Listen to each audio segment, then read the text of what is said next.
그래서 이제 오늘 진행할 교육 내용은 카피킬러 활용법입니다. 저희가 지난 시간에 이제 총 4번 해가지고 진행했었던 교육 같은 경우에는 이제 해외 학술 논문 검색이나 국내 학술 논문 검색, 여러분들 자료나 연구를 진행하기 위해서 학술 DB 자료를 검색하고 이제 논문 다운로드 받아서 이제 어떻게 활용하고 그 학술 DB에서 어떻게 효과적으로 이제 자료를 검색할 수 있는지 그런 방법에 대해서 말씀을 드렸다고 한다면 카피킬러 같은 경우에는 성격이 조금 다릅니다. 어, 대학원 선생님들 같은 경우에는 논문을 제출할 때 이제 유사도 검사를 해서 검사 결과지를 이제 일반 대학원 행정팀에다가 항상 제출을 하시죠. 그리고 뿐만 아니라 이제 학부생들도 이제 과제 작성해가지고 유사도 체크, 카피킬러 돌려가지고 이제 유사도가 몇 퍼센트다 이런 걸 확인하고 이제 제출하곤 합니다. 그래서 제가 오늘 말씀드릴 카피킬러 같은 경우에는 논문을 검색을 하는 사이트라고 보기엔 조금 어렵고요. 이제 유사도, 논문이나 이제 과제를 작성했을 때 유사도가 몇 퍼센트인지 점검하는 그런 DB라고 이해해 주시면 됩니다. 오늘 이제 제가 카피킬러에 대해서 말씀을 드릴 거고, 이제 다음 주에는 제가 이제 터니닛이라고 하는 또 유사도 검사하는 도구에 대해서 교육을 진행을 할 텐데요. 두 DB 모두 다 유사도 검사를 하는 이제 DB라는 것에서 이제 같죠. 공통점이 있지만은 절대적이진 않습니다. 절대적이진 않지만 한국어 논문이나 한국어로 쓴 글을 검사할 때는 오늘 말씀드린 카피킬러를 활용하시라고 추천을 드리고요. 그리고 영어로 논문을 쓰거나 영어로 과제를 하는 경우에는 다음 시간에 말씀드릴 터니닛을 통해서 자료를 이제 검사하시라라고 이제 추천을 드립니다. 그래서 절대적이진 않습니다. 하지만은 이제 기본적으로 이제 카피킬러는 약간 한국어 자료 검사에 살짝 이제 특화되어 있고, 터니닛 같은 경우에는 외국어 자료에 조금 특화되어 있기 때문에 그 부분은 그렇게 이해해 주시면 좋을 것 같아요. 그러면은 카피킬러 접속을 해야 됩니다. 실제로 제가 이제 학생들이 이제 카피킬러 돌려가지고 뭐 유사도를 확인하고 과제를 내야 된대라고 이제 그 부분에 대해서는 알고 있는데 카피킬러를 어떻게 활용하는지, 카피킬러 어떻게 들어가는지도 모르는 학생들이 정말 많아요. 제가 이제 근무하면서도 실제로 와가지고 이제 그냥 네이버에다가 카피킬러 이렇게 검색해가지고 들어간 학생들이 정말 많았거든요. 그래서 그냥 도서관 홈페이지가 아니라 네이버 검색해서 들어가게 되면 이런 식으로 카피킬러 페이지가 열릴 거예요. 그래서 이제 외형 회원 가입을 해가지고 로그인을 이용하시겠죠? 그래서 요 창을 열어놓고서는 선생님 여기서 어떻게 로그인해요? 뭐 도서관에서 이용할 수 있다고 들었던 것 같은데 라고 이렇게 얘기하는 학생들이 굉장히 많았어요, 실제로도. 그래서 이쪽으로 들어오시면 안 돼요. 예. 저희는 무조건 도서관 홈페이지 통해서 이렇게 들어갈 거라서 만약 이제 개별적으로 이렇게 카피킬러 이렇게 들어와서 이용을 하게 되면 저도 궁금해서 한번 알아봤는데 이용권을 구매해서 활용을 해야 되더라고요. 그래서 유료 이용권인데, 카피킬러 라이트는 한 건당 금액이 9,900원. 카피킬러 채널 같은 경우에는 한 건당 금액이 99,000원. 오, 굉장히 금액이, 예, 큽니다. 그리고 이제 문서 업로드 용량 자체도 이런 식으로 차이가 굉장히 많이 나요. 그래서 무료 이용권으로 월 1회 무료 이용권이 제공되기는 하는데, 요거는 표절률만 확인할 수 있다고 해요. 그래서 실질적으로 사실 제가 뒤에서도 계속 반복해서 말씀드리겠지만은 표절률이 몇 퍼센트이다도 굉장히 중요합니다. 하지만 그거보다 훨씬 더 중요한 거는 어떤 것 때문에 표절률이 높아졌는지를 분명하게 확인하는 게 굉장히 중요해요. 그래서 표절률만 몇 퍼센트, 뭐 10%, 20%는 상대적으로 중요도가 저는 떨어진다고 생각을 해요. 그래서 그 상세한 평가 결과를 확인하는 게 필요한데, 하지만 무료 이용권으로는 월 1회밖에 제공이 되지 않고요. 그리고 상세한 평가 결과마저도 확인할 수가 없습니다. 그래서 중요한 건 뭐다? 네이버에 카피킬러라고 검색을 해서 들어오시는 게 아니라 제가 지금 말씀드리는 것처럼 도서관 홈페이지 통해서 접속해서 이용하시기를 추천을 드립니다. 요거는 필요 없으니까 닫아버릴게요. 그러면 도서관 홈페이지로 들어와서 접속하시고요. 그리고 다른 학술 DB 이용할 때처럼 똑같이 이렇게 로그인을 먼저 해주십시오. 그 다음에 전자자료로 들어가서 저희는 학술 DB로 들어가 볼 겁니다. 하면 두 개, 이런 식으로 크게 두 개의 탭으로 나눠져 있죠. 제가 오늘 말씀드리는 카피킬러 같은 경우에는 무하유라고 하는 한국 회사가 운영하고 있어가지고 국내를 선택해 놓은 상태에서 카피킬러죠. 카를 선택해 주시면 이렇게 카피킬러를 확인하실 수가 있어요.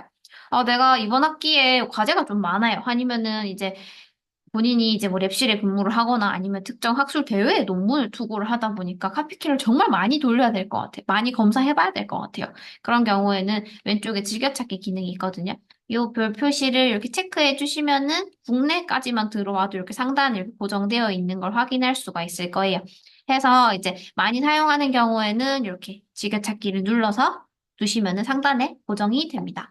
그러면은 저희는 눌러가지고 카피킬러 한번 들어가 보도록 할게요. 도서관 홈페이지에서 로그인을 하고 제가 넘어왔기 때문에 카피킬러 내에서는 따로 로그인을 하지 않아도 지금 여러분들 학번이 뜨겠죠? 학번으로 해서 인증되었습니다. 라고 이런 식으로 뜰 겁니다. 그러면은 왼쪽 상단에 보시면은 카피킬러 캠퍼스라고 해가지고 뜬 거를 볼 수가 있어요. 저희가 해마다 카피킬러를 포함한 대부분의 학술 DB를 항상 이제 구독을 하고 있기 때문에 그래서 저희는 카피킬러 캠퍼스를 사용을 하는 겁니다.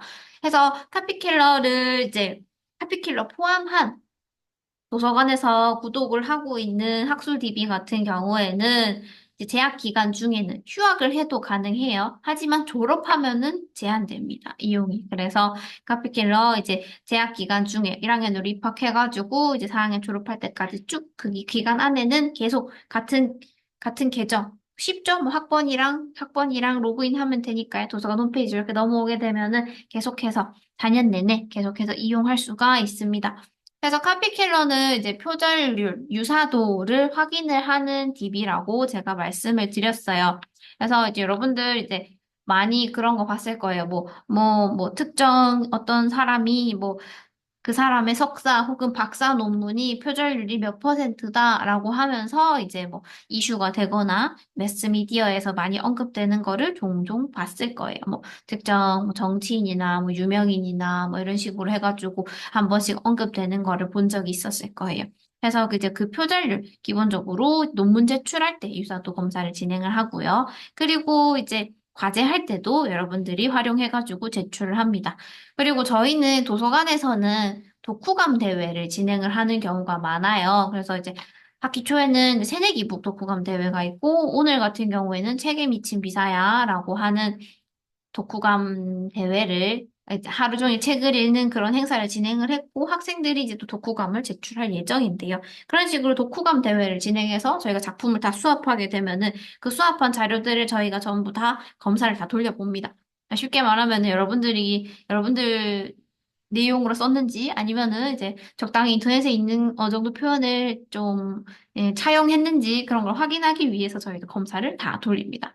이런 식으로 이제 진행이 되는데 저희가 이제 도서관 홈페이지 통해서 넘어왔기 때문에 따로 인증할 것 없이 이런 식으로 있고요. 그래서 이렇게 문서 평가하기 오른쪽 상단에도 있습니다. 문서 평가라고 되어 있어서 클릭하게 되면은 지금 왼쪽에 보시면은 문서 평가, 비교 문서, 출처 검사, 표 이미지 검사, 문서 차이 검사, 유용한 정보 이렇게 유용한 정보 아래 보시면은 제가 말씀드리겠지만 출처 생성기, 출처 표기법, 챗 GPT 출처 표기법 그리고 카피킬러 활용한 다양한 강의 자료도 볼 수가 있고요. 이런 식으로 확인하실 수가 있습니다.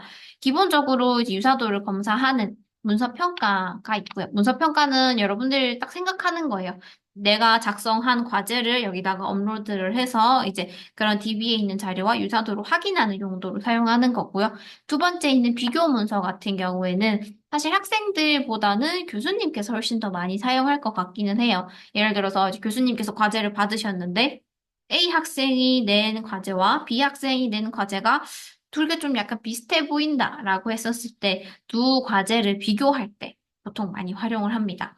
그리고 출처 검사 같은 경우에는 이제 학생들이 많이 어려워하는 부분 중에 하나가 예를 들어서 사회과학 분야면은 APA 스타일을 사용을 하고 이제 인문학 분야 같은 경우에는 뭐 MLA 스타일을 사용한다 이런 식으로 해서 전공마다 이제 사용해야 되는 학문 규칙, 참고문헌 표기법이 있죠. 그 표기법에 맞춰서 이제 출처 표시하는 거를 어려워하는 학생들이 많아요. 그리고 또 이제 출처를 이제 맨 마지막에 참고 문헌에만 표시를 하는 게 아니라 내주 혹은 각주 이런 식으로 표현을 해야 되는데 그 부분을 어려워하는 부분들이 많아서 이건 출처 검사를 도와줄 수 있는 기능이고요. 요거는 표 이미지 검사라고 해서 요건 지금 베타 서비스로 제공이 되고 있는 거라서 요게 계속해서 서비스 유지가 될 수도 있고요. 그렇지 않을 수도 있긴 해요. 그래서 요것도 표 이미지 검사하는 기능도 있습니다. 요거 PDF 파일로 첨부하면은 검사를 진행할 수 있다고 해요. 자세한 이용 방법은 여기서 한 번 더 확인해 주시면은 좋을 것 같아요. 저는 일단은 제일 핵심적인 게 문서 검사하는 거다 보니까 그래서 문서 검사, 비교 문서, 그리고 학생들 좀 헷갈려하는 출처 검사에 대해 살짝 말씀드리고요. 그리고 여기 유용한 정보에 보면은 출처 생성기, 출처 표기법에 대해서도 확인할 수 있어가지고 이 부분을 중심으로 해가지고 한번 교육을 진행을 해볼까 합니다. 그래서 문서 평가. 제일 첫 번째 메뉴로 한번 돌아가서 한번 설명을 드려볼게요. 문서 평가. 그래서 아까 앞서도 말씀드렸지만 내가 작성한 과제나 혹은 논문을 이제 카피킬러를 통해서 내 유사도가 몇 퍼센트인지 확인하는 과정이 여기에서 이루어질 겁니다. 그래서 검사하기 위해서는 오른쪽 상단에 보시면은 문서평가 플러스 모양 있죠? 파란 색깔 버튼 클릭하게 되면은 이렇게 검색창, 이렇게 창이 뜨는 것을 확인할 수가 있어요. 그럼 상단에 이제 검사명을 입력하세요라고 되어 있는데, 여기서 주의해야 되는 부분 중에 하나가 있습니다. 제목은 결과 확인서에 출력이 됩니다. 그래서 이제 제가 실제로 뒤에서 결과 확인서를 한번 보여드릴 거기는 한데 학생들이 이제 검사할 때 막 바쁘고 막 그러면은 막 이런 식으로 한다거나 아니면은 뭐 이런 식으로 뭐 무의미한 자음과 모음을 사용을 해가지고 표현하는 경우가 많아요. 일단 그래서 빨리 검사를 해야 되니까 라는 식으로 생각을 하는 경우가 많은데 제목이 결과 확인서에 출력이 됩니다. 그렇기 때문에 되도록이면은 여러분이 진행했었던 과제명 혹은 연구명을 그대로 사용을 하거나 혹은 이제 저희 카피킬러 같은 경우에는 지금 요 계정을 하나 가지고 이제 대학교 졸업할 때까지 1학년 때부터 졸업할 때까지 쭉 써야 되는데 그러면은 이제 과제명으로 해놓으면은 조금 한눈에 알아보기가 조금 어렵다. 예를 들어서 그런 경우에는 뭐 몇 년도 무슨 수업, 중간고사 과제 혹은 아니면은 몇 년도 무슨 수업, 무슨 무엇과 관련된 연구 뭐 이런 식으로 해서 해놓으면은 여러분들이 나중에 검사 결과를 확인할 때 조금 더 쉽겠죠. 그래서 뭐 예를 들어서 2024학년도 2학기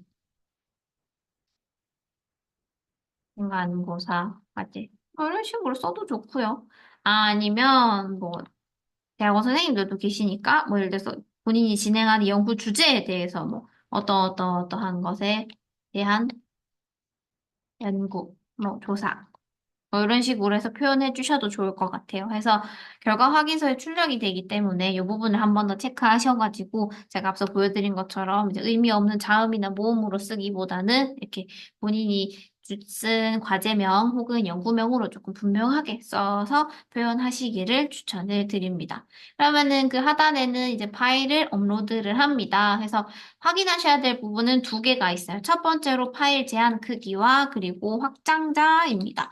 파일 제한 크기는 200MB라고 지금 제시가 되어 있어요. 대부분의 한글 파일 혹은 이제 텍스트로 이루어진 파일 같은 경우에는 200메가를 넘기는 쉽지 않을 거예요. 그래서 이제 웬만한 파일은 첨부를 하게 되면은 이제 무리 없이 다 첨부가 될 거긴 한데, 연구 분야마다 조금 다르겠죠. 예를 들어서 이제 저는 뭐 전공 분야가 이제 뭐 사학과여가지고 현장 답사를 갔어요. 그래서 막 본인이 막 직접 연구했었던 거 사진을 많이 찍은 거예요. 그래서 막 엄청 DSLR로 찍은 고화질의 사진이 엄청 많이 들어가게 돼서 그렇게 되면은 문서 파일의 용량이 커질 수밖에 없어요. 그쵸? 그렇다 보면은 200메가를 넘을 수도 있을 거예요. 그런 경우에는 파일의 이제 파일의 용량을 줄여서 이제 업로드를 하시기를 추천을 드립니다. 그래서 한글에 보시면은 첨부되어 있는 이미지의 전체 파일의 용량을 파일을 어떻게 보면은 화질을 낮추는 거죠. 이미지의 화질을 낮춰서 전체 파일의 용량을 줄이게 하는 그런 기능이 있어요. 그런 기능을 통해서 이제 용량을 줄인 다음에 이제 업로드를 하시면은 업로드가 원활하게 이루어질 겁니다. 하지만 여기서도 하나 주의해야 되는 부분 중에 하나가 일단 한번 이제 그 이미지를 화질을 낮춰가지고 저장을 하게 되면은 다시 고화질로 만드는 방법은 없어요. 그러니까 저는 이제 파일을 차라리 두 개 만드셨으면 좋겠어요. 이제 내가 논문 쓴 거 고화질 사진 들어가 있는 파일을 하나 만들어 놓고요. 그리고 이제 검사용 파일로 해가지고 제목 다르게 해가지고 파일 하나 더 만들어 두시는 거예요. 그렇게 하면은 이제 화질은 낮춰져 있으니까 검사를 진행을 하고 그러면 검사 결과를 보면서 이제 여러분들 원래 진행했었던 파일 있잖아요. 예, 고화질 사진 들어가 있었던 그 파일을 이제 편집을 하는 거죠. 예를 들어서 내가 참고 문헌 스타일 뭐 틀리게 표현했다. 그런 거 이제 고치고 이런 식으로 해가지고 진행을 하면은 좋을 것 같아요. 그래서 실제로 이제 연구 진행했었던 선생님 중에서 한 분이 이제 제가 말씀드린 것처럼 이제 화질을 낮춰가지고 검사를 하기는 했는데 이제 제출을 해야 되는 거예요. 제출을 해야 되는데 화질이 낮춰져 있으니까 그걸 다시 고화질로 바꾸는 방법은 없나요? 라고 저한테 물어보셨어요. 그래서 저도 궁금해가지고 실제로 찾아봤는데 그런 방법이 없었어요. 예. 그래서 만약 그렇게 되면 사진을 다시 고화질 하나하나 다시 이제 입력해야 되고 그러면 글의 구성이 또 바뀔 수도 있고요. 번거로운 일이잖아요. 그렇기 때문에 파일 아예 두 개 만드는 거. 내가 쓴 논문 따로 있고 검사용 파일로 하나 따로 만들어 놓고 두 개를 만들어 두시는 거를 추천을 드립니다. 그래서 200MB다. 요것도 한번 이해해 주시고. 그리고 두 번째로 확장단은 대부분의 이제 한글 파일, 그리고 이제 워드 파일, PPT 파일, 엑셀 파일, 그리고 PDF까지 가능합니다. 하지만 이것도 간혹 가다가 이제 본인이 이제 개인 PC에 사용하고 있는 한글이 되게 오래된 거예요. 예를 들어서 엄청 옛날 버전을 사용하고 있다면은 업로드를 할 때 업로드가 안 되는 경우도 있어요. 그런 경우에는 PDF로 전환해가지고 한번 검사를 진행해 보시면은 첨부가 잘 될 겁니다. 그래서 PDF가 조금 안정적이다라고 생각해 주시면 되고요. 그렇다고 해서 굳이 한글로 써놓은 거 혹은 워드로 써놓은 거를 PDF로 무조건 바꿔서 검사해라라는 건 아니에요. 혹시 잘 안 된다 하면은 PDF로 한번 바꿔서 검사를 해보시기를 추천을 드립니다. 파일 업로드를 눌러가지고 이제 본인이 이제 쓴 보고서를 업로드를 하셔도 되고 아니면은 이제 예를 들어서 바탕화면에 있는 거다 뭐 이렇게 쭉 이렇게 끌고 와가지고 네, 첨부하셔도 됩니다. 전 연구 보고서를 한번 첨부해 봤는데 확인 중이라고 되어 있고 이게 아마 시간이 바뀌면은 시간이 지나면은 검사 가능 이런 식으로 될 겁니다. 이렇게 파란 색깔로 검사 가능이라고 확인이 돼야만 검사를 진행할 수가 있어요. 파일 용량이 예를 들어 엄청 커요. 뭐 제가 앞서 말씀드린 것처럼 뭐 사진이 많아갖고 저화질로 낮췄는데도 뭐 용량이 클 수 있죠. 그런 경우에는 요 확인되는 데까지 시간이 조금 걸릴 수 있다. 라는 거 확인해 주시고요. 너무 급해가지고 막 첨부하자마자 막 바로 막 검사하기 이렇게 누르시면 안 될 수 있어요. 그래서 파란 색깔로 검사 가능이라고 뜨는 것까지 확인하고 검사를 진행해 주시면 됩니다. 그리고 이렇게 파일을 첨부할 때 해당 파일에 이제 예를 들어서 암호를 걸어놨었다라고 하면은 암호 걸린 파일은 첨부했을 때 안 되는 경우가 있어요. 그렇기 때문에 요거는 한 번 더 확인해가지고 암호 삭제해가지고 업로드를 하시면은 이런 식으로 업로드가 잘 될 겁니다. 그래서 이렇게 한번 확인하시고 그리고 하단에 있는 검사하기 버튼을 클릭해 주시면은 이런 식으로 평가 설정을 할 수가 있어요. 디폴트 값으로 이제 카피킬러 체크되어 있고요. 비교 범위에는 현재 문서 포함, 카피킬러 DB 포함, 검사 설정에는 인용 출처 제외, 법령 경전 제외, 목자 참고 문헌 제외, 그리고 표절 기준은 6어절과 한 문장 이런 식으로 설정이 되어 있습니다. 그래서 사실 요 기준에 맞춰가지고 그냥 검사를 하셔도 충분히 가능해요. 가능합니다. 그래서, 예를 들어 내가 특정 학술 대회에 논문을 이제 한번 투고해 보려고 하는데, 한번 이제 응모를 해보려고 하는데, 그 특정 학술 대회에서 예를 들어서 표절 기준이 조금 다를 수 있어요. 그런 경우에는 이렇게 설정 바꿔주시면 됩니다. 지금 기본적으로 설정이 되어 있는 6어절 이상 일치, 한 문장 이상 일치 같은 경우에는 교육부 지침이기는 해요. 그래서 이렇게 설정되어 있는 대로 검사를 하셔도 무방합니다. 요즘은 챗GPT를 정말 많이 써요. 저도 업무에 활용을 하고 있고, 학생들도 이제 과제를 할 때 혹은 뭐 자기소개서 쓸 때도 이렇게 활용을 한다고 저는 많이 들었는데요. 그래서 여기 보시면은 GPT 킬러라고 하는 메뉴가 하나 더 있습니다. 이 부분은 저희가 이제 지금은 이렇게 설정이 되어 있기는 한데, 앞으로 이제 설정이 바뀔 수도 있기는 해요. 저희가 이제 내년도 학술 DB 이용 이제 구독을 지금 준비하고 있는데, 요거는 설정이 조금 바뀔 수가 있어가지고, 이제 이런 기능이 있다 정도만 지금 이해해 주시면 좋을 것 같아요. 혹시나 이제 내년도에 이제 GPT 킬러를 도입을 하게 돼서 조금 더 자세한 내용 안내가 필요하다고 하면은 제가 또 그때 준비해가지고, 저희는 학기마다 교육을 진행하고 있으니까요. 내년도 교육에다 한번 예, 진행을 해보도록 하겠습니다. 그래서 이렇게 세팅을 해놓고 저희는 검사를 진행해 보도록 하겠습니다. 보시면은 맨 마지막에 문서 유형은 여러분들 선택해 주셔야 돼요. 과제물, 자기소개서, 혹은 학위 학술 논문, 연구보고서, 독후감도 제가 말씀드렸죠. 실제로 독후감도 검사할 수가 있어요. 그럼 저는 이제 과제물로 해가지고 검사를 한번 해보겠습니다. 평가하기. 평가 시작하시겠습니까? 예, 한번 눌러볼게요. 아, 제가 요거를 바꾼다는 게 미처 바꾸지를 못해가지고 이렇게 지금 되어 있긴 합니다. 그래서 이제 지금 보시면은 등록 중이라고 되어 있어요. 요거는 문서 용량이 크고 혹은 크거나 혹은 이제 엄청 글자 수가 엄청 많아요. 장수가 엄청 많은 거예요. 그런 경우에는 이제 검사 결과를 확인을 할 때 조금 시간이 걸릴 수도 있다는 거. 그래서 조금 기다려 볼게요. 결과 확인 이렇게 클릭해 보면은 지금 검사 대기라고 해가지고 검사를 지금 기다리고 있는 중입니다. 조금 기다려 보시면은 여기 아마 상세보기랑 결과 다운로드가 활성화가 될 거예요. 그래서 용량이 조금 크면은 시간이 조금 오래 걸릴 수도 있다. 예를 들어서 저는 이 과제도 해야 되는데 다른 과제도 지금 막 해야 돼요. 바빠요. 그러면은 학생들이 아 언제 되지? 막 이렇게 약간 조급함을 느낄 수가 있는데 지금 일단 파일이 업로드가 되면은 요창을 닫으셔도 괜찮아요. 혹은 아니면 이 브라우저를 꺼도 상관없고요. 아니면 내려두셔도 되고요.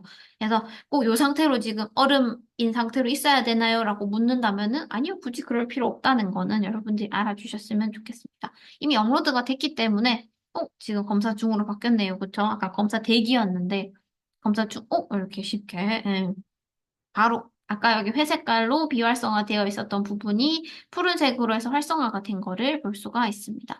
그러면은 표절률 3%. 오, 생각보다 표절률이 낮게 나왔어요. 그쵸? 하지만 제가 앞서도 살짝 얘기했습니다. 내가 쓴 논문의 표절률이 몇 퍼센트예요도 중요하지만 왜 표절률이 올라갔는지를 충분하게 그 연구자가 리뷰를 하는 것이 필요합니다. 그러면은 저희는 한번 상세 보기 해볼게요. 3% 별로 안 높은 것 같아요. 그쵸? 괜찮은 것 같고 이상이 없는 것 같아요. 그러면은 이런 식으로 상세 보기를 해서 충분하게 어떤 것 때문에 유사도가 높아졌는지 리뷰를 하는 것이 예, 연구자의 몫입니다. 카피킬러에서는 그냥 검사를 하는 도구일 뿐이지 여기서 뭐 당신의 표절률은 몇 퍼센트에서 옳습니다. 몇 퍼센트에서 옳지 않습니다라는 지침까지는 말해주고 있지 않아요. 그 부분에 대해서 확실하게 알고 가셔야 되고요. 그러면은 왼쪽에 보면은 여러분이 썼었던 과제가 이런 식으로 나와 있을 거고요. 오른쪽에는 표절률과 그리고 비교 문장, 비교 문서가 나와 있습니다. 그래서 이거 지금 보면은 빨갛게 처리된 것도 있고요. 그냥 회색깔로 되어 있는 것들도 있는데, 여기서 이제 좀 더 자세하게 가장 먼저 여러분이 보셔야 되는 거는 여기 있는 두 번째 동일 문장입니다. 동일 문장 선택을 하게 되면은 붉은 색깔로 붉은 색깔로. 제가 쓴 과제에 있었던 글 중에서 동일 문장이라고 체크되어 있는 부분이 이렇게 있고요. 오른쪽에는 이제 의심 문장. 지금 동일 문장. 똑같다는 거예요. 제가 100% 똑같이 썼다는 거죠. 그래서 두 개의 문장이 지금 나와 있고, 해당 문장 같은 경우는 당연히 문장 표절률 100%죠. 동일 문장이라고 했으니까. 표절률 3%. 굉장히 낮은 것 같고 별 문제가 없을 것 같아요. 근데 동일 문장이 두 개나 있습니다. 그 말인즉슨 제가 이 연구를 진행을 할 때 그대로 썼어요. 그대로 썼는데 참고문헌 표시를 안 했다는 거죠. 예. 참고문헌 표시를 만약 했다고 한다면은 지금 표절 기준 설정에 보면은 저희가 인용 표시 문장은 제외했기 때문에 얘는 유사도로 잡히지 않아야 돼요. 근데 저는 표시를 안 한 거죠. 그대로 갖다 썼는데, 그쵸? 이렇게 되면 직접 인용이 된 거라서 직접 인용 표시를 제가 올바르게 했었어야 되는데 올바르게 하지 못했죠. 그래서 3% 문제 없을 것 같아 라고 생각했는데 동일 문장이 두 개나 있는. 만약에 이 상태로 제가 논문을 투고해가지고 이제 학위를 예를 들어 땄어요. 석사를 땄어요. 땄는데 이런 문장이 있었다라고 하면은 예, 문제가 될 수가 있습니다. 그렇기 때문에 표절률 자체도 중요합니다. 하지만 이거보다 훨씬 더 중요한 거는 일단은 1차적으로 동일 문장은 없어야 돼요. 없어야 되고요. 그리고 의심 문장은 어떤 것 때문에 높아졌는지 말 그대로 의심이 된다는 문장이기 때문에 왜 내 유사 표절률이 올라가는 데 영향을 끼쳤는지 그 부분을 충분하게 리뷰를 하는 게 필요합니다. 동일 문장 두 개나 있네요. 아, 클릭해보니까, 지금 오른쪽에 보니까, 네, 제가 이제 학위 논문에 있었던 내용을 그냥 그대로 적었네요. 그쵸? 이런 식으로 문제가 되고 있습니다. 해서 이런 부분들을 확인해가지고, 그러면 저는, 내가 동일 문장 그대로 적었네. 참고문헌 표시를 내가 안 했나 봐. 라고 확인했으면은, 이제 여러분 썼었던 연구 보고서에다가 이제 수정을 하겠죠. 참고문헌 표시해야지. 이런 식으로 해서 진행을 해주시면 됩니다. 동일 문장은 없어야 됩니다. 그리고 두 번째는 의심 문장이에요. 말 그대로 이제 좀 의심스러운 부분들을 얘가 이제 붉은색으로 표시를 해가지고 가시적으로 보여주고 있죠. 여기서도 이제 의심 문장은 하나하나 다 리뷰가 필요합니다. 리뷰를 해야 되는데요. 일단 이렇게 한번 볼게요. 요건 제가 실제로 이제 제가 학생 때 진행했었던 연구 보고서를 이제 조금 이제 검사용으로 조금 편집을 한 건데요. 그래서 이제 보시면은 현장조사법 2015년 12월 23일부터 2026년 1월 5일까지 제가 연구를 진행했었던 기간이 나와 있네요. 지금 카피킬러에서는 제가 이렇게 쓴 날짜, 이 기간이 의심스럽다고 얘기를 해요. 문장 표절률이 26%가 된다고 하고, 이로 인해서 제 표절률에 영향을 지금 끼치고 있는 상황이죠. 근데 여러분 상식적으로 생각을 했을 때, 저는 그냥 연구를 진행한 날짜를 그 기간을 표현했을 뿐이에요. 그쵸? 근데 이 기간을 적었다고 해서 이게 표절이라고 할 수가 있나요? 아니죠. 표절이라고 생각하지 않을 거예요. 보통 대부분의 사람들은, 그쵸? 아래도 한번 살펴볼게요. 무엇 무엇의 영역으로 구성되어 있으며 그 내용은 다음 표 몇과 같다라고 제가 지금 표현을 했죠. 논문을 조금만 살펴본 학생들이라면 지금 요런 문장이 굉장히 익숙할 거예요. 그래서 뭐 비단 제 연구 보고서뿐만 아니라 논문 조금만 살펴보더라도 뭐 그 해당 내용은 다음 표 몇과 같다라는 식으로 표현하는 거를 정말 쉽게 볼 수가 있을 겁니다. 그래서 지금 카피킬러는 제가 이렇게 쓴 문장이 문장 표절률 39%라고 얘기를 하고 있어요. 하지만 여러분들이 봤을 때는 이거는 통상적으로 많이 사용되는 거기 때문에 얘는 얘 때문에 표절률이 높아진다고 해도 문제가 될 게 없죠. 그쵸?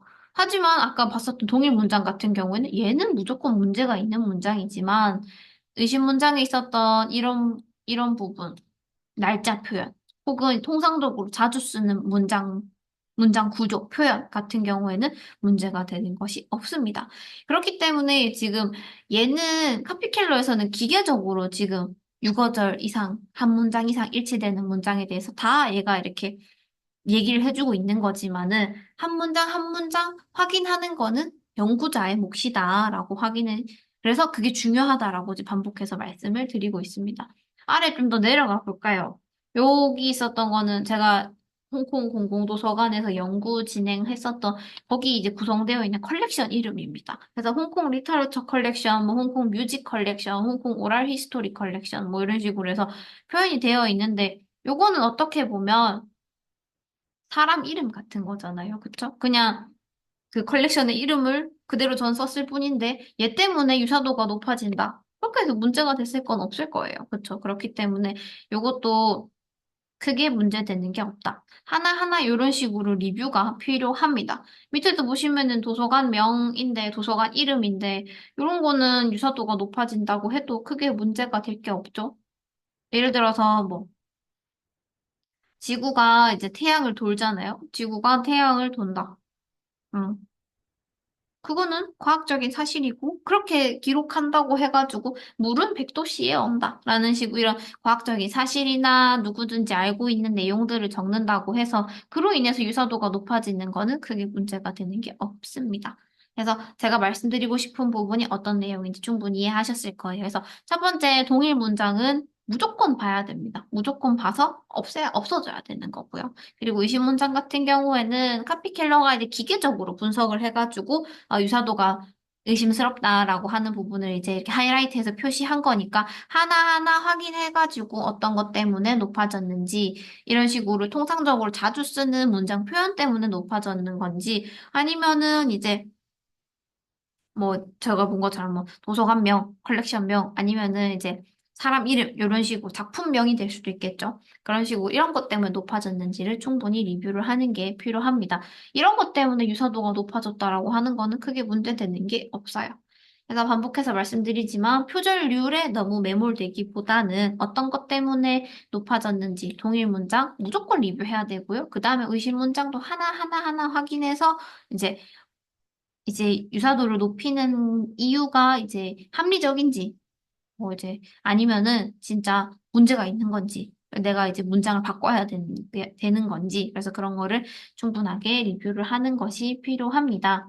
그래서 1차적으로 이제 논문 검사를 할 때는 저희가 디폴트 값으로 인용 출처 표시 문장 제외, 법령 경전 포함 문장 제외, 목차 참고 문헌 제외라고 이렇게 해서 설정해서 이제 검사를 하시라고 말씀을 드렸습니다.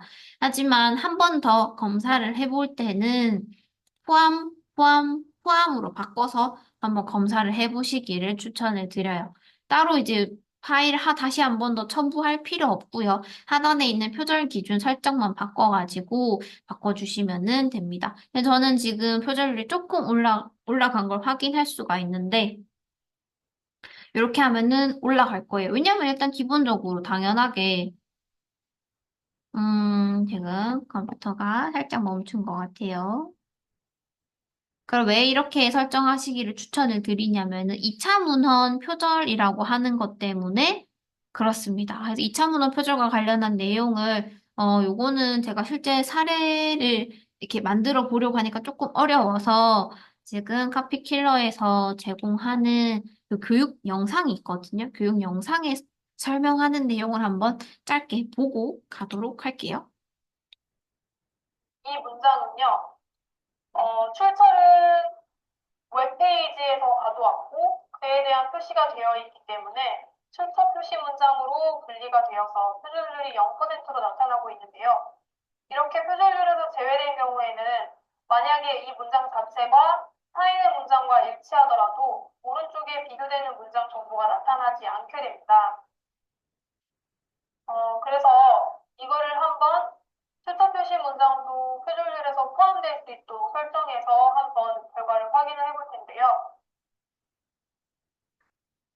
앞서서 제외했을 때는 45%였던 결과가 65%로 높아지는 것을 볼 수가 있고요. 아까 전에 케이스로 보여드렸던 문장이 어떻게 되었는지를 한번 확인해 보겠습니다. 이 문장이었죠. 아까는 표절률이 0%였는데 이 문장 자체가 100%로 타인의 문장과 일치된다고 나타나고 있는데요. 클릭했을 때 오른쪽에 이것과 완전히 동일한 문장을 포함하고 있는 웹페이지가 출처로 나타나는 걸 볼 수가 있습니다. 문서 작성자는 이 웹페이지를 코프 인포메이션이라고 하는 사이트에서 검색을 2017년 6월 20일에 했다고 출처를 표기를 했는데요. 그렇다면 비교 문장으로 나타나고 있는 웹페이지에서는 어떻게 출처를 표기하고 있는지 한번 확인을 해보도록 하겠습니다.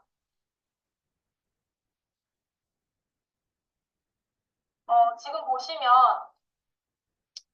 이 페이지의 본문 자체에 100% 동일한 문장이 표시가 되어 있고요. 이것도 역시 감주로서 출처가 표기가 되어 있는데요. 하단에 표기된 출처 정보를 보시면 코프 인포메이션 URL 전체 동일하게 작성이 되어 있고 검색일만 2016년 9월 20일로 동일하게 작성된 것을 볼 수가 있습니다. 이 결과를 보았을 때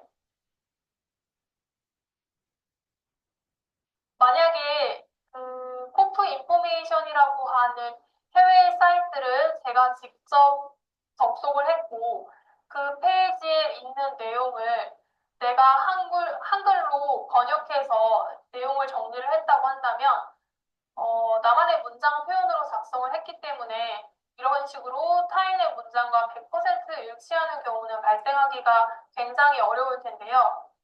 예를 들어서 문장의 연결어미, 쓰이는 단어, 그리고 마무리하는 표현들까지도 사람마다 선호하는 문장 표현이 다르기 때문에 이렇게 동일하게 나타나는 경우는 정말 보기 드문 경우라고 할 수 있습니다.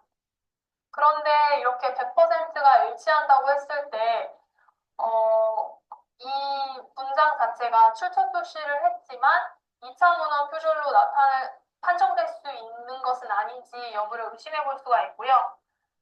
출처로 나타나 있는 검색일에서부터 비교 문장에 나타나고 있는 페이지에서는 2016년을 표기하고 있었고, 검사자의 문서에서는 2017년으로 표기되어 있는 것만으로 보았을 때, 2차 문헌 표절이구나라는 부분을 확인을 할 수가 있고요. 그래서 이게 어떤 내용이냐면은 조금 더 자세하게 설명을 드리자면은 이제 지금 코프 인포메이션이라고 하는 여기 웹페이지가 있었죠. 거기에 원 소스라고 할 수가 있는데 예를 들어서 내가 이제 연구를 진행하다 보니까 코프 인포메이션이라고 이 URL에 있는 해당 사이트에 이제 들어갔어요. 들어가서 거기에 있는 내용을 제가 직접 번역을 했어요. 제 말로, 제 표현으로 제가 자주 쓰는 단어를 가지고 예를 들어서 그렇게 해석을 해가지고 썼어요. 그렇게 쓰고 이제 요르코프 인포메이션 URL 해서 이제 본인이 직접 검색했던 날짜를 입력을 하게 된다면은 이상이 없습니다. 예, 그게 원칙이에요. 근데 지금 여기 이제 왼쪽에 있는 검사 문서 같은 경우에는 본인이 직접 해당 코프 인포메이션이라고 하는 페이지에 들어가서 직접 해석을 한 게 아니잖아요. 그쵸? 그게 아니라 이제 아까 다른 웹페이지가 있었죠. 여기 edu.copykiller. 작성을 했기 네, edu.copykiller.org라고 하는 페이지가 있었는데 거기 있었던 자료를 그냥 그대로 가지고 와서 인용을 했단 말이죠. 그렇기 때문에 문제가 되는 거예요. 그래서 원칙은 원칙은 이제 특히나 이제 외국어 자료를 인용을 할 때 그런 게 많이 생기는데 원서를 직접 보고요. 그 다음에 그거를 번역을 해가지고 이제 활용을 할 때 이제 원서를 참고 문헌 표기를 하는 게 원칙입니다. 근데 학생들이 이제 많이 하는 실수 중에 하나는 원서는 따로 있어요. 1차 문헌인 원서는 따로 있는데 그거를 해석해서 쓴 논문이 2차 문헌이라고 하죠. 2차 문헌이 있는데 자료를 찾아보다 보니까 2차 문헌의 해석이 너무 잘 되어 있는 거예요. 그래서 그걸 가지고 와서 쓰려고 하면은 근데 참고 문헌 표시를 1차 문헌만 표시를 해요. 그렇게 될 때 문제가 생깁니다. 그래서 원칙대로는 이제 1차 문헌을 보고 직접 번역을 해서 1차 문헌을 표기를 하는 게 맞습니다. 그렇게 하는 게 맞고요. 1차 문헌 따로 있는데 2차 문헌에 번역되어 있는 거를 가지고 와서 인용을 한다면은 1차 문헌과 2차 문헌을 모두 표기해야 됩니다. 그러면은 이제 2차 문헌만 표기하는 경우도 있기는 해요. 이 경우에는 이제 원문을 구하기 어려운 경우, 예를 들어서 엄청 오래된 자료거나 혹은 출처 파악이 분명하지 않은 경우에는 그런 식으로 이루어지기도 하고요. 뭐 이제 케이스가 많지는 않지만 예를 들어서 너무 그 원서의 언어가 너무 어려운 경우에 언어를 이해하기 어려운 거, 예를 들어서 뭐 아랍어라던가 이런 식으로 뭐 극히 드물긴 하겠죠. 그런 케이스인 경우에는 2차 문헌만 표기합니다. 하지만 원칙은 뭐다? 원서 1차 문헌을 보고 본인이 직접 번역을 한 다음에 참고 문헌 표기에는 1차 문헌을 쓰는 것이 맞습니다. 네, 이렇게 이해해 주시면 될 것 같아요. 그래서 2차 문헌 표절이라고 하는데 이 부분을 이제 확인하기 위해서 표절 기준 설정을 바꿔서 진행해 주시기를 추천을 드립니다. 이 페이지가 잠깐 멈춘 것 같아가지고 다시 한번 또 들어가서 보도록 할게요. 이런 식으로 검사 진행하는 거에 대해서는 말씀을 드렸고 여기 대학원 선생님들 같은 경우에는 이제 검사 결과 다운로드해서 이제 대학원 행정팀에 제출해야 되죠. 그때 보시면은 기본 보기, 요약 보기, 상세 보기라고 세 가지 종류가 나와 있는데 먼저 이제 기본 보기를 한번 보여드릴게요. 아까 PDF 다운로드를 했더니 뭔가 원활하게 잘 이루어지지가 않아가지고 다운로드 되어 있는 거를 한번 보여드릴게요. 기본 확인서 같은 경우에는 이런 식으로 검사 결과 확인서가 나옵니다. 제일 첫 페이지에는 이렇게 본인이 입력했었던, 제가 아까 그랬죠. 검사명 나온다고 그랬죠. 여기다 그래서 뭐 무의미하게 뭐 자음, 모음, 남발하시면 안 된다고 말씀을 드렸습니다. 그래서 이렇게 나오고 문서명이랑 표절률이 나오는 걸 볼 수가 있고요. 밑에 내려가 보시면은 이제 페이지에 있었던 것을 딱 기본적으로 이제 표절률 몇 %였었고 이제 비교 문서 정보가 이렇게 쭉 간단하게 이렇게 나와 있는 거를 볼 수가 있습니다. 그래서 이제 대학원 행정팀에 제출하실 때는 여기 상단에 지도 교수님 성함과 서명 그리고 본인 성함과 서명 하신 이후에 제출해 주시면 됩니다. 그리고 그 다음에 우리 요약보기가 있었어요. 요약보기 같은 경우에는 또 조금 다릅니다. 요약보기 같은 경우 앞에 페이지는 똑같아요. 그렇죠? 결과 확인서 있고요. 그리고 여기 이렇게 분석 정보, 출처 정보 이렇게 쭉 있고요. 그리고 그 넘어가게 되면은 이제 검사 문서, 그리고 비교 문서가 이렇게 푸른색과 붉은색으로 해가지고 이런 식으로 나와 있는 거를 볼 수가 있습니다. 그리고 제일 마지막에 있었던 게 상세보기죠. 상세보기 같은 경우에는 앞에 이제 기본 보기, 요약 보기, 더하기. 지금 여기 보시면은 이제 동일 문장이나 의심 문장도 있지만은 전체 문장이 다 나오잖아요. 여기 쭉 보시면은 그쵸? 이렇게 회색 표시된 거는 전부 다 이제 그냥 기본 제 보고서에 있었던 그냥 일반 문장들도 다 들어가 있는 건데 이것까지 쫙 다 나오는 거를 상세 보기라고 합니다. 해서 중요한 건 뭐다? 대학원 행정팀에 제출하실 때는 기본 보기를 뽑아서 앞에 서명하시고 제출하시면 된다고 생각하시면 됩니다. 교내에서 진행하는 학생 학술 연구 논문 대회라던가 그런 경우에도 이 기본 보기를 활용해서 인쇄해서 사인해서 제출을 합니다. 이렇게 이해해 주시면 좋을 것 같고요. 그래서 문서 평가 이제 본인이 했었던 걸 이렇게 쭉 계속해서 쭉 뜰 거예요. 물론 이렇게 해가지고 삭제도 가능합니다. 삭제도 가능하고요. 검사 결과가 쭉 나올 거고요. 이거 4년 동안 계속 사용하면 계속 쌓이겠죠. 비교 문서 같은 경우에는 앞서도 말씀드렸지만 이제 교수님들이 특히나 예를 들어서 A 학생이 제출한 과제와 B 학생이 제출한 과제 두 과제가 유사도가 좀 높아 보인다라고 해서 두 개를 비교할 때 활용하는 기능이라고 이해해 주시면은 좋을 것 같아요. 그리고 출처 검사도 학생들이 많이 활용할 수 있을 것 같아가지고 짧게 한번 설명을 드리고 가자면은 출처 누락, 출처 표기법, 출처 편향 여부를 확인할 수가 있어요. 오른쪽 상단에 문서 업로드를 할 수가 있습니다. 체크하고 그러면 제 문서 유형 먼저 체크해 주시고요. 그러면 검사 범위가 출처 표기법 오류, 최신성 위험, 편향성 위험 이렇게 크게 세 개로 되어 있습니다. 출처 표기법 오류 말 그대로 예를 들어서 이제 규칙이 있잖아요. 여기서는 점을 찍어야 돼요. 혹은 여기는 이탈릭 채로 표현합니다라는 식으로 하는 그 규칙에서 말하는 그 APA 스타일 혹은 뭐 특정 스타일에서 말하는 딱 그 규칙이 있을 거예요. 그래서 그 규칙에 맞게 표현이 됐는지 혹은 오류가 있는지를 확인을 하는 거고요. 그리고 두 번째 최신성 위험 같은 경우에는 기본적으로 연구를 진행할 때 최신 연구 동향을 반영하는 게 굉장히 중요합니다. 하지만 이제 연구 주제 분야에 따라서 조금 다를 수 있겠죠. 예를 들어서 이제 나는 이제 해당 이 분야에 대해서 역사를 조사한다. 라는 경우에는 이제 아무래도 시계열 분석으로 연구가 진행되다 보면은 뭐 한 10년 전, 5년 전에 있었던 연구도 이제 본인의 연구에다가 이제 인용을 할 수가 있긴 하겠죠. 이런 상황을 제외하면은 기본적으로 최신성 높은 자료를 인용하는 것이 중요합니다. 그리고 세 번째, 편향성 위험. 특정 학술 저널에서 나온 자료만 인용을 많이 했다라고 하면은 아무래도 편향됐다고 볼 수가 있을 거예요. 그래서 그런 부분까지도 체크가 가능합니다.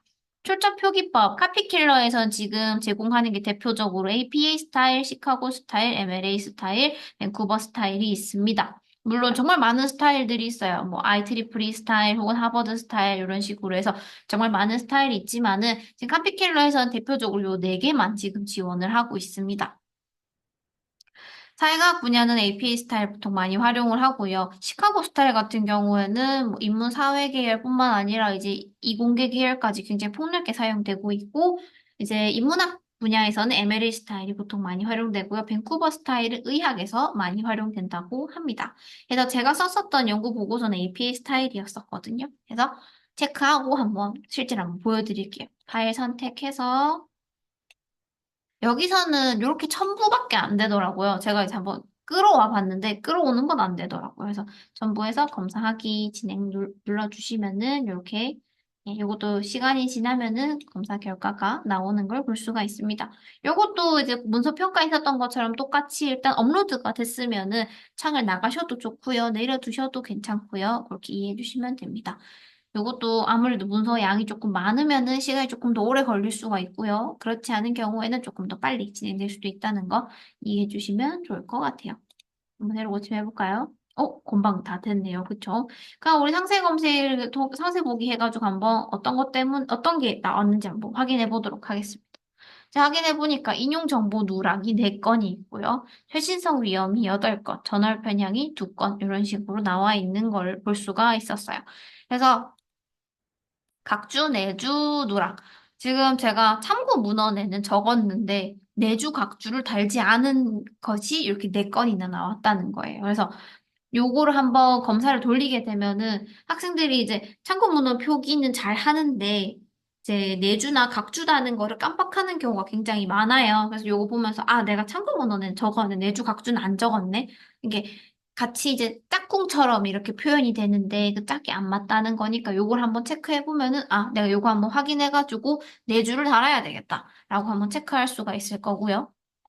그리고 두 번째 보니까 전월 편향이 이루어져 있네요. 제가 이제 연구했었던 분야 중에서 지금 한국 도서관 정보학 회지에 있는 자료를 많이 인용했다고 해요. 그래서 특정 저널에 이제 저작물을 아무래도 인용을 많이 하게 되면은 그 저널에 이제 약간 좀 편향됐다고 이제 판단될 수가 있기 때문에 이제 인용하는 저널도 좀 한 곳에 치우치지 않게 이제 인용해야 된다는 걸 한 번 더 확인해 주셨으면 좋겠습니다. 지금 보니까 최신성 위험도 체크되어 있는데, 네, 특정 주제에 대해서 최신 연구 동향을 아무래도 선호하기 때문에 이제 최신성을 반영해서 최신 연구 자료를 인용하시기를 추천을 드리고요. 지금 제가 요 자료 같은 경우에는 제가 실제 학부생 때 썼던 거라 가지고 어쩔 수 없이 10년 넘은 경과된 인용 정보가 많을 수밖에 없습니다. 요거는 뭐 조금 이해해 주시면 좋을 것 같아요. 보시면은 초록 색깔로 정상 인용된 거. 제가 이제 네 줄을 이렇게 잘 달았고 네 줄 표기법도 틀리지 않았고요. 이제 올바르게 표현이 됐고, 그리고 참고 문헌도 이렇게 표현했다라고 해가지고, 지금 정상적으로 인용된 부분들도 이렇게 체크할 수가 있습니다. 그래서 이제 검사하기 전에, 카피킬러 이제 검사를 진행하기 전에 출처 검사를 한번 돌려보고요. 돌려가지고 내가 참고 문헌 표기법에 틀린 건 없는지, 이런 거 한번 점검하고, 그 다음에 이제 문서 평가를 하게 되면은 조금 더 그 수고로움을 덜 수 있을 것 같아요. 이런 방법도 한번 알려드렸고요. 맨 마지막에 유용한 정보를 클릭하게 되면은 출처 생성기 그리고 출처 표기법을 볼 수가 있습니다. 출처 표기법 먼저 살펴보자고 한다면은 지금 카피킬러에서는 APA 스타일, 시카고 스타일, MLA 스타일, 밴쿠버 스타일 그리고 법률 표현하는 것까지 이런 식으로 법을 가르쳐 주고 있습니다. 해서 클릭하게 되면은 하이퍼링크가 이렇게 다 걸리거든요. 그쵸? 이렇게. 예. 하게 되면은 전기 간행물을 어떻게 표현하는지, 하기농을 어떻게 표현하는지까지 해서 예시가 굉장히 상세하게 나와 있기 때문에 이런 부분 참고해가지고 연구 보고서 혹은 논문 쓰실 때 참고하시면 좋을 것 같고요. 여기 출처 생성기로 들어가게 되면은 여러분이 인용했었던 정보를 그대로 입력해가지고 얘는 자동으로 만들어주는 거예요.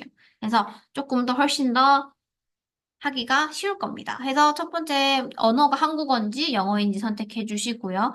지금 여기 지원하는 APA 스타일, 시카고 스타일, MLA 스타일, 밴쿠버 스타일 중에서 본인 주제 분야에 따라서 다를 거니까요. 거기에 맞춰서 선택을 해 주시고요. 그리고 자료가 어떤 건지, 단행본인지, 학위 논문인지, 정기 간행물인지 체크해 주시면 됩니다. 학생들이 많이 보는 학술 논문 같은 경우에는 정기 간행물에 해당되겠죠.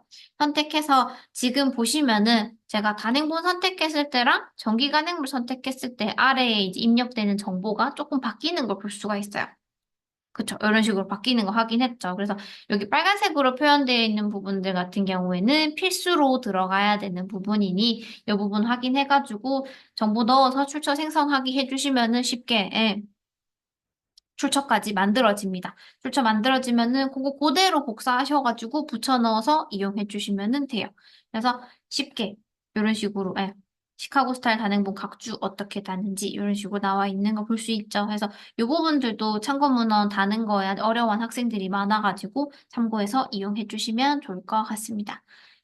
그리고 마지막으로 이제 제가 아까 카피킬러에서 제공하는 강의도 잠깐 보여드렸어요. 그래서 카피킬러 활용 강의라고 해서 카피킬러에서 이제 이렇게 표절 예방 관련한 교육이라던가 아니면 카피킬러 활용하는 방법이라던가 물론 저도 교육을 진행을 하지만 이런 교육들도 있어가지고 이렇게 참고해서 여러분들 논문 쓰시는데 혹은 과제를 진행하는 데 있어서 참고해 주시면은 좋을 것 같습니다.